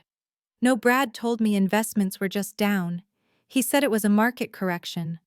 I didn't know about the fraud. I didn't know about the shell companies. Stop lying, I snapped. I reached into the red dossier that I had recovered from the floor and pulled out a stack of emails. I threw them onto the table in front of her. They slid across the polished wood, stopping just inches from her trembling hands. These are emails from you to Brad, I said. Dated 2 years ago. Subject line, liquidity crisis. In these emails, you are not asking about market corrections. You are asking him how to hide the transfer of funds from the joint account. You are suggesting he used Dad's social security number to open a new line of credit because your credit score had tanked. You didn't just know Ebony. You were the co-conspirator. My father let out a sound that was half sob, half gasp. He looked at his favorite daughter, his golden child with eyes wide with betrayal. Ebony, he rasped. Tell me it isn't true. Tell me you didn't help him steal my identity. Ebony finally looked up. Her mascara was running, tracking black tears down her perfect face. Her composure shattered completely. I had to. Dad, she screamed, her voice shrill and desperate. We were going to lose everything. The club membership, the cars, the status. Do you know what it is like to walk into a room and wonder if your credit card will be declined? Do you know the shame of pretending to be rich when you are drowning? I couldn't let us be failures. I couldn't be like Zara. The insult hung in the air, but it didn't sting anymore.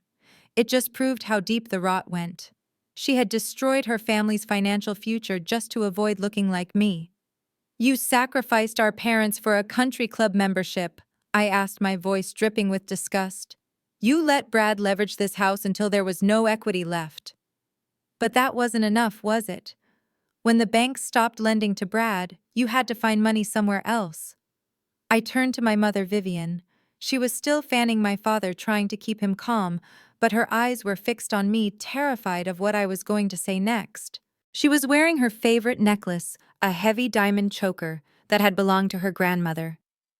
It was the pride of the King family heirlooms, the symbol of our old money status.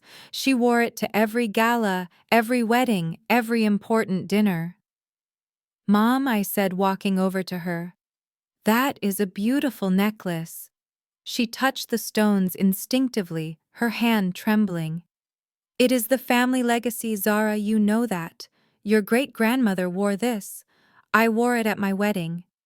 Ebony wore it at hers. Yes, I said. Ebony wore it. And she borrowed it a lot, didn't she? For galas, for charity events.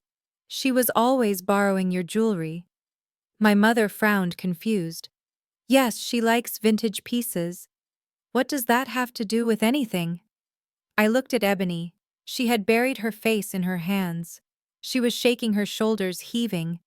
Tell her, Ebony, I commanded. Tell Mom what you did to the legacy. Ebony didn't speak. She just sobbed harder. Fine, I said. I will tell her. Mom, take off the necklace. My mother recoiled, clutching her throat. Why? I will not. Take it off, Mom, and look at the clasp. Look at the hallmark on the back of the setting. My mother hesitated, looking from me to Ebony's sobbing form. Slowly, with shaking fingers, she undid the clasp. She pulled the heavy piece from her neck and held it up to the light of the chandelier. She squinted, looking for the tiny engraving of the jeweler's mark that had been there for 80 years. "It is gone," she whispered. "The mark is gone." "It is gone because that is not your grandmother's necklace," I said brutally. "That is a high-quality replica made of cubic zirconia and rhodium-plated silver. It is worth maybe $200 on a good day." My mother gasped, dropping the necklace into her lap as if it were a snake. "Ebony swapped it 6 months ago." I explained, my voice cold and clinical. "She took the original to a pawn shop in Baltimore because she couldn't show her face in D.C. She sold a $50,000 heirloom for $8,000 cash, just to pay off the interest on Brad's gambling debts for 1 month. My mother let out a scream that didn't sound human.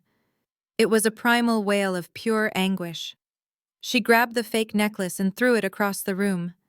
It hit the wall and shattered, scattering fake diamonds across the floor like cheap confetti. "My diamonds," she shrieked, clawing at her chest. "You stole my diamonds! You stole my mother's diamonds!" It wasn't just the necklace, I continued, relentless. The sapphire earrings, the tennis bracelet, the vintage Rolex Dad keeps in the safe, all of them. Gone. Swapped out for fakes while you were sleeping, or while you trusted her with the keys to the safe. Your daughter didn't just stand by and watch Brad rob you, she was the one who unlocked the door. Ebony looked up, her face a mask of ruined vanity. "I was going to buy them back," she wailed. "Once the fund recovered, once Brad hit it big, I was going to buy them back before you noticed. It was a loan. It was just a loan. It was theft." I roared, losing my calm for the first time. "You stole from your own mother to fund a criminal enterprise. You looked them in the eye every Sunday for dinner, knowing you were picking their pockets. You sat there tonight eating lamb and drinking wine, knowing that this house was days away from foreclosure, and you said nothing. You were going to let me sign my life away just to cover your tracks." I looked at my parents. They were broken. My father was slumped against the cushions, looking 10 years older than he had an hour ago. My mother was weeping, rocking back and forth on the sofa, mourning her jewelry more than her relationship with her daughter.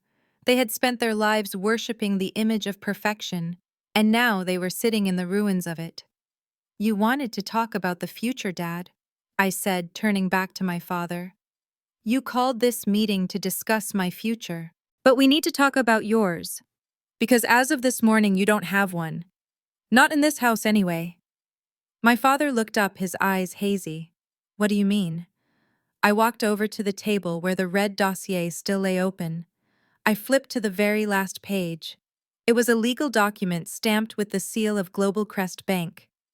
"When my algorithm flagged the foreclosure notice on this property, I made a call," I said. "The bank was preparing to auction this estate next Tuesday. They were going to put a sign on the lawn. They were going to list it in the paper. The neighbors would have known everything. The King family evicted." My mother whimpered, her hands covering her face. "I couldn't let that happen," I said. "Not because I care about your reputation, but because I care about my name." So I made a deal. I bought the debt. I picked up the document and held it up for them to see. I bought the mortgage, Dad. I bought the bad loans Brad took out. I bought the liens. I paid off the bank this morning." Relief washed over my father's face. He tried to sit up, a glimmer of his old arrogance returning. "Oh, Zara, thank God. You saved the house. You saved us. I knew you would do the right thing. We will pay you back, of course. Once the market turns around, we will make this right." I laughed. It was a short, sharp sound. "You don't understand, Dad. I didn't pay it off for you. I bought the note." I walked over to him and leaned down so our faces were level. "I am not your savior. I am the bank." And as of 9 a.m. this morning, the title of this house was transferred to a holding company owned by me.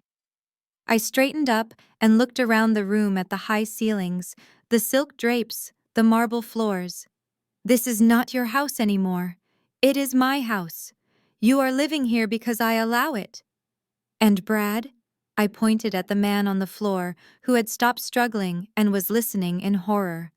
"You are trespassing." I turned to Darius. "Get him out of here." Darius nodded to Chen. They hauled Brad to his feet. He was limp, weeping softly. "And Ebony," I said, turning to my sister, "you can go with him. You wanted to stand by your man, well, here is your chance. Get out of my house." But Zara, Ebony pleaded, reaching out a hand. "I have nowhere to go. Our penthouse was seized last week. I have no money." "Then you better start looking for a job," I said coldly. "Maybe you can find a job removing tattoos. I hear dermatology pays well. But you are not staying here. I don't harbor thieves." I looked at my parents. They were huddled together on the sofa, looking small and terrified in the massive room. "You two can stay," I said, "for now. But things are going to change. There will be no more galas, no more vintage wine, no more pretending. You are going to live within your means, which are currently zero. And every time you walk through these halls, you are going to remember that you are guests in the home of the daughter you called a failure." I turned away from them, walking toward the door. The air in the room was heavy with the stench of their ruin. I needed to breathe. I needed to get away from the toxicity that had poisoned me for so long. I signaled to Darius and Chen to drag Brad out to the waiting police cars. The dinner was over. The check had been paid, and I had kept the receipt. The flashing red and blue lights sliced through the darkness of the Potomac night, illuminating the manicured hedges and the stone facade of the estate in a chaotic strobe. The sound of sirens, which had been a distant wail just moments ago, now screamed right outside the front door, deafening and absolute. My father, Julian, stumbled toward the window, pulling back the heavy velvet drapes. His face was ghostly pale in the flashing lights. "It is the police," he whispered, his voice trembling. "Why are the police here?"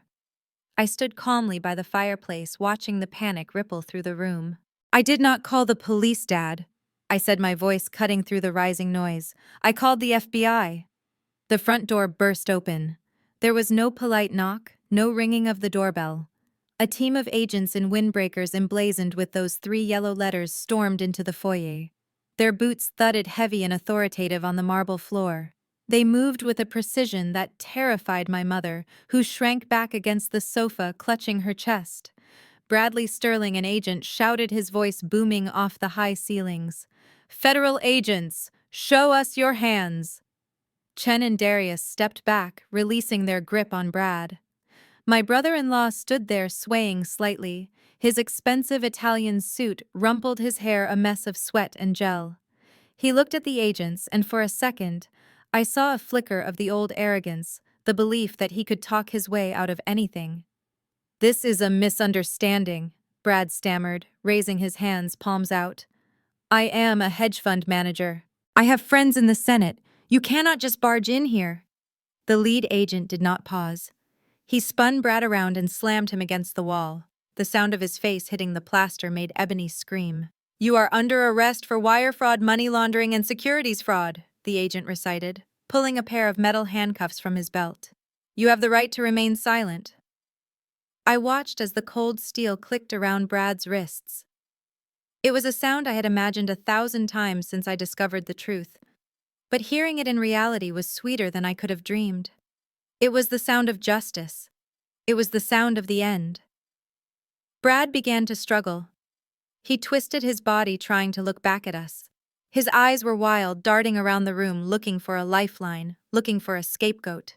They landed on Ebony. She knew, he screamed, his voice cracking with desperation. She knew everything. Ask her. She spent the money. She signed the papers. Ebony recoiled as if he had struck her. Her hands flew to her mouth, her eyes wide with horror. "Brad, what are you saying?" "I didn't. I trusted you. You greedy witch," Brad yelled, as the agents began to drag him toward the door. "You wanted the house in the Hamptons. You wanted the Birkin bags. You told me to do whatever it took. You are just as guilty as I am." Ebony collapsed to her knees, sobbing hysterically. The betrayal was absolute. The man she had defended, the man she had chosen over her own sister, was now trying to drag her down into the cell with him. I felt no pity, only a cold detachment. She had made her bed with silk sheets bought with stolen money, and now she had to lie in it. The agents hauled Brad out of the drawing room. He was kicking and shouting, his protests echoing through the house. My parents stood frozen in the center of the room, watching their golden boy being treated like a common criminal. They looked small. They looked old. The air of superiority that had surrounded them my entire life had evaporated, leaving behind only fear. My father slowly turned his head to look at me. His eyes were wide, filled with a mixture of terror and disbelief. He looked at the red dossier still lying on the table. He looked at the legal documents that proved I owned the roof over his head. And then he looked at me, really looked at me. He realized in that moment that the daughter he had dismissed, the girl he had called a disappointment, was the only thing standing between him and total ruin. He realized that I held his life in my hands. Zara. He rasped, his voice shaking. You did this. You called them. I sent them the forensic audit 3 hours ago, Dad. I replied steadily. Truth.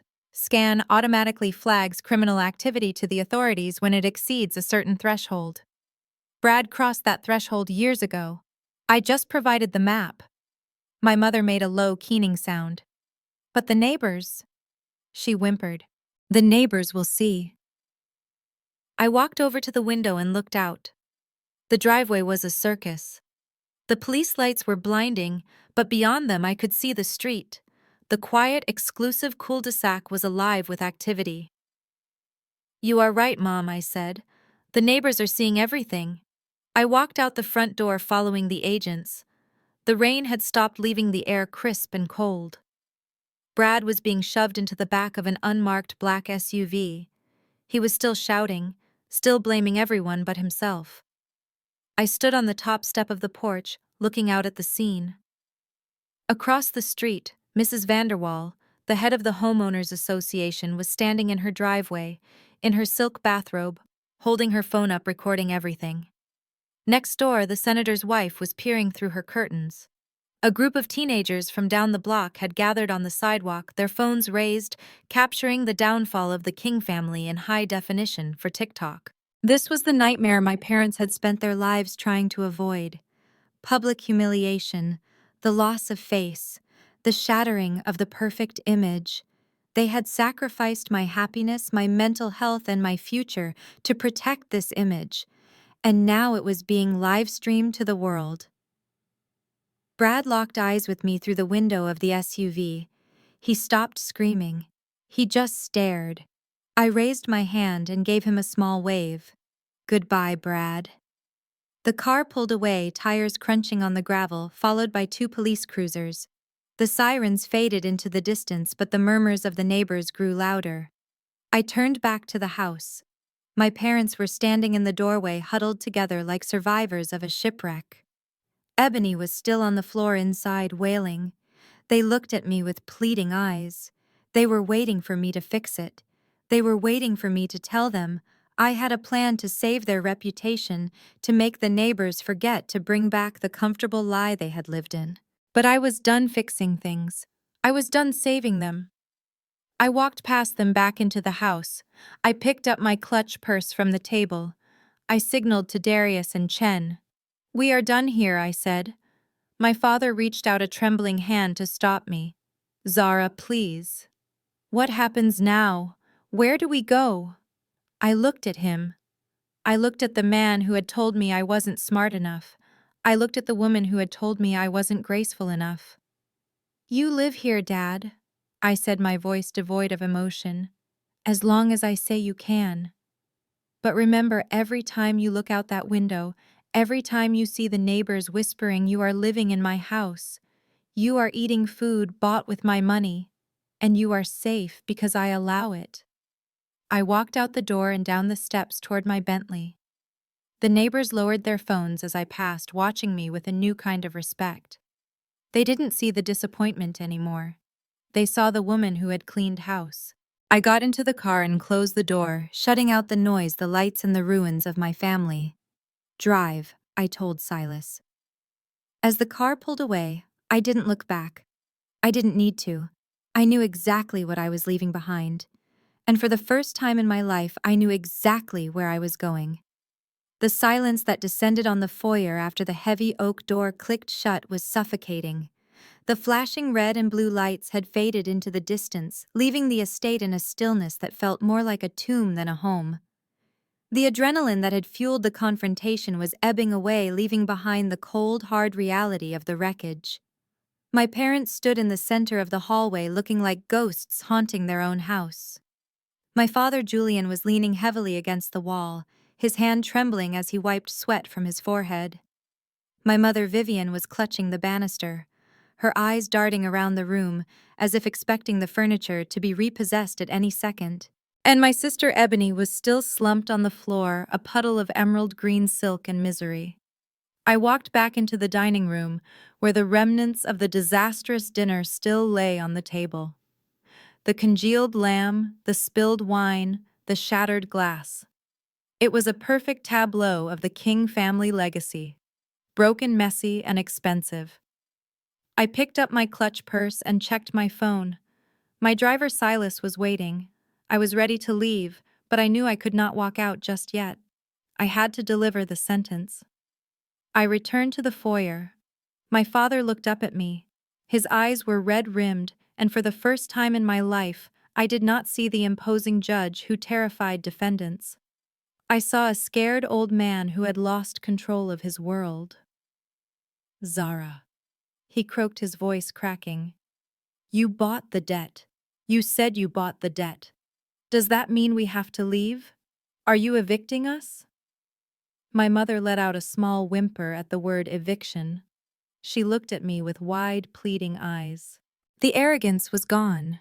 The socialite mask had melted away, leaving a terrified woman who didn't know how to survive without her status. Please, Zara, she whispered. We are too old to start over. We have nowhere to go. All our friends live here. If we leave this neighborhood, we will be pariahs. We will die of shame. I looked at them. I thought about the 18-year-old girl they had kicked out with nothing but a cardboard box. I thought about the cold nights I spent in a studio apartment, wondering if I would make rent. I could do the same to them. I could tell them to pack a bag and get out. It would be poetic justice. It would be fair. But I was not them. You do not have to leave, I said, my voice echoing in the large space. Relief washed over them so visibly, it was like watching a wave break. My mother sobbed and reached out to grab my hand, but I stepped back. Do not celebrate yet, I said sharply. You can stay in this house because I do not want to see my parents homeless. But you are staying here as my tenants, and the terms of your lease are very specific. I walked over to the side table where the mail was piled up, unopened bills that Brad had been hiding. Effective immediately, I am firing the staff. The chef, the housekeeper, the groundskeeper, and the driver. All of them. You cannot afford them, and I am not paying for them. My mother gasped. But who will cook? Who will clean? This house is 10,000 square feet, Zara. I cannot clean this house by myself. Then I suggest you close off the wings you do not use, I replied. You will learn to use a vacuum cleaner, Mom. It is not difficult. Millions of people do it every day. I turned to my father. And the cars, Dad? The leases on the Mercedes and the Bentley are being terminated tomorrow. You will have one car, a reliable sedan that you will pay for with your own money. My father nodded slowly. His shoulders slumped in defeat. He knew he had no bargaining power. He knew he was lucky to have a roof over his head. You will live on your pensions, I continued. No more credit cards, no more lines of credit, no more gala tickets or first-class travel. You are going to live a quiet, modest life within your means. If you need money for groceries, you will use your Social Security. If the roof leaks, you will call me, but if you want to throw a dinner party, you will pay for it yourselves. My father looked at the floor. It is fair, he whispered. It is more than fair. Thank you, Zara. I turned my attention to Ebony. She had pulled herself up from the floor and was leaning against the wall, wiping her mascara-stained face. She looked at me with a flicker of hope, seeing that I had spared our parents. And what about me? She asked, her voice trembling. Brad left me with nothing. Zara. The creditors are going to come for me. They will take my practice. They will take everything. You have $80 million. You could pay off the debts. You could clear my name. It would be nothing to you. Just a small loan. I will pay you back, I swear. I looked at my sister. The golden child. The one who had everything handed to her. The one who had stolen our mother's jewelry to fund a fraud. She still didn't get it. She still thought money was the solution to her character flaws. I am not paying a cent of Brad's debt, I said, cold as ice. And I am certainly not paying yours. You are an accomplice, Ebony. You signed those papers. You benefited from the theft. But I will go to jail, she wailed. If I don't pay them, they will prosecute me too. Then you better get a good lawyer, I said. But you are not getting one with my money. She stepped forward, reaching for me, desperate. Then let me stay here. Let me live with Mom and Dad. I can help them. I can help clean the house. Please, Zara, I cannot be on the street. I have a reputation. I shook my head. No, Ebony, you are not staying here. This house is for our parents. You are 36 years old. You are a doctor. Hey, you have a degree that Dad paid for. You have a career. I walked to the front door and opened it wide. The night air rushed in, cleansing the stagnant atmosphere of the house. You are going to leave, I said, pointing to the darkness. You are going to find a small apartment. You are going to take extra shifts at the clinic. You are going to sell your designer clothes and your handbags. You are going to learn what it costs to buy a gallon of milk. Ebony stared at me, her mouth open in shock. You are kicking me out. You are kicking your own sister out on the street in the middle of the night. I am doing exactly what you and Brad told me to do, I said. I am applying tough love. She looked at our parents, begging them to intervene. Mom. Dad, tell her. Tell her she cannot do this. My mother looked away, tears streaming down her face. She knew she had no power. She knew that if she spoke up, she might lose the roof over her own head.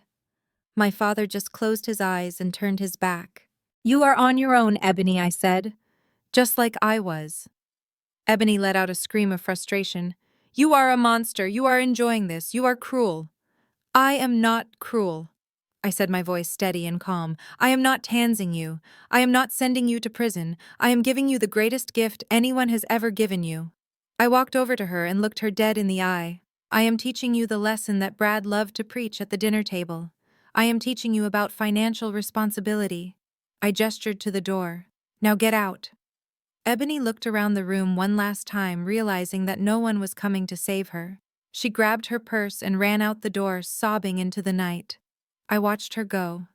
I watched her stumble down the stone steps in her expensive heels and run toward her car, which would likely be repossessed in the morning. I closed the heavy oak door and locked it. I turned back to my parents.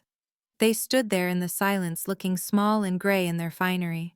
I will have the lease agreement sent over in the morning, I said. Read it carefully. I didn't wait for a response. I walked past them, my heels clicking on the marble, walking out of the house that was now mine, but would never be my home. I had balanced the ledger, I had closed the account, and for the first time in my life, I felt light. The morning sun broke over the Potomac River, casting long golden shadows across the manicured lawns of the estate. The air was crisp and clean, scrubbed new by the storm that had passed both the literal rain and the metaphorical hurricane that had torn through the King household the night before. I stood on the front porch, the heavy oak door closed behind me.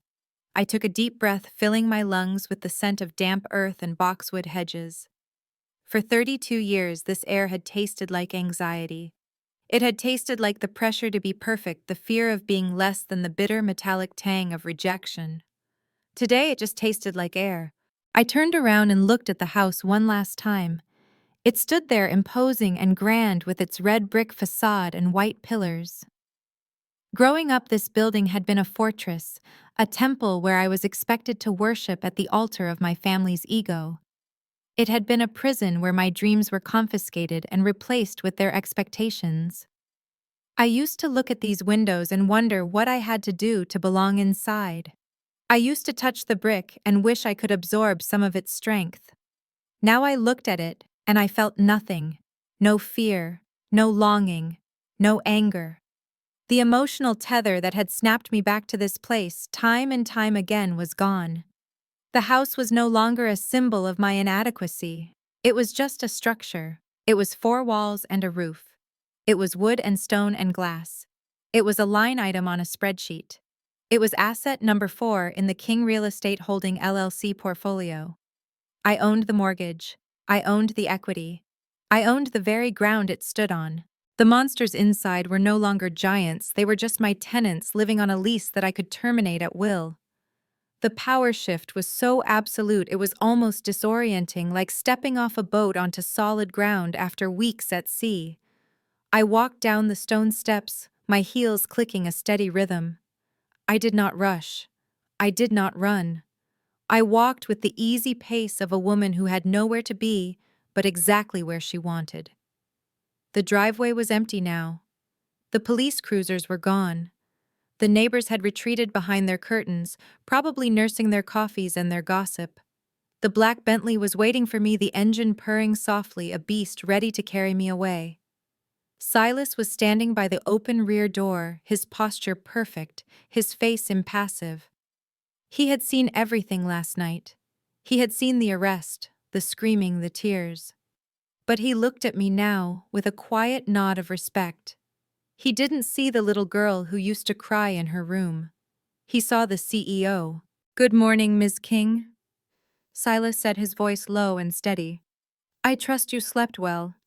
"I slept better than I have in a decade, Silas," I replied.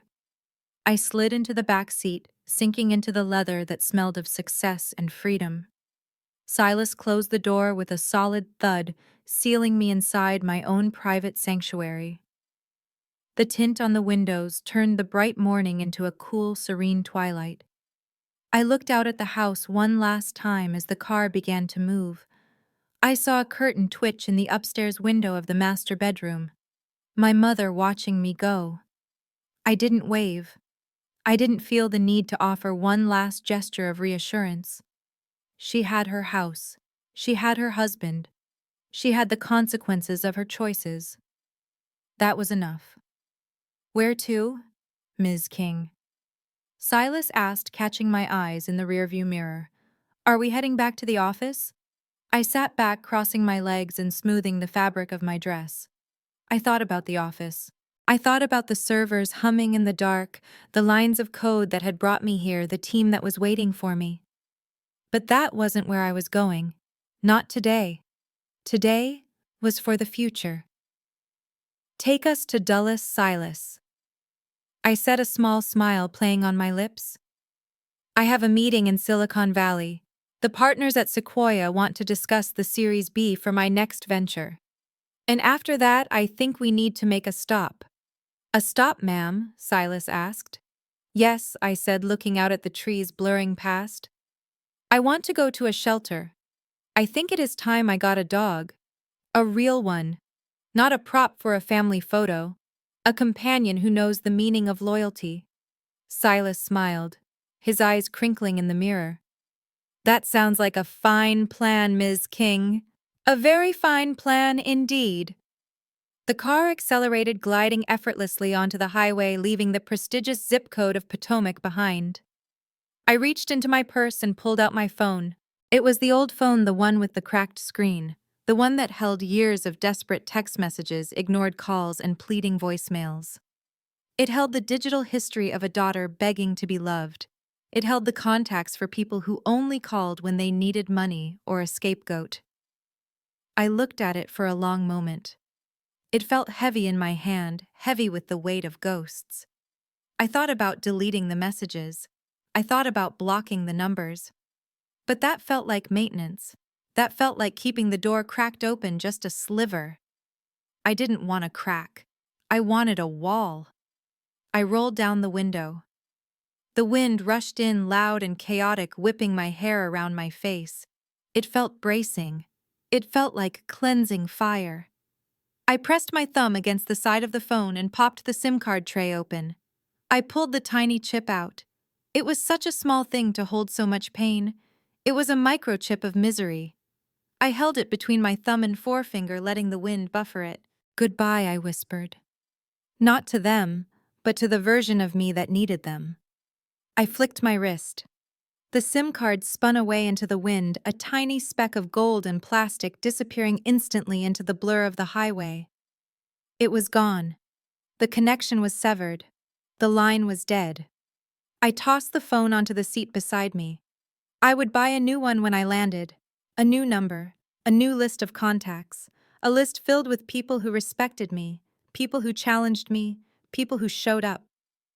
I sat back and watched the world rush by. The sun was higher now, burning off the last of the morning mist. The road ahead was wide open, stretching out toward the horizon, toward California, toward the future, toward a life that was finally fully, completely mine. I closed my eyes and let the sun warm my face. The screen faded to black, but for me the movie was just starting. Zara's journey teaches us a powerful truth. Your value is never determined by those who refuse to see it, even if they share your DNA. For years, she sought validation from a family that only valued superficial status, but she ultimately found freedom by embracing her own path. Her story reminds us that family is defined by respect and loyalty, not just bloodlines. Breaking toxic cycles often requires painful boundaries, but walking away from people who drain you is the only way to build a life that truly belongs to you. Success is sweet, but peace is the ultimate victory.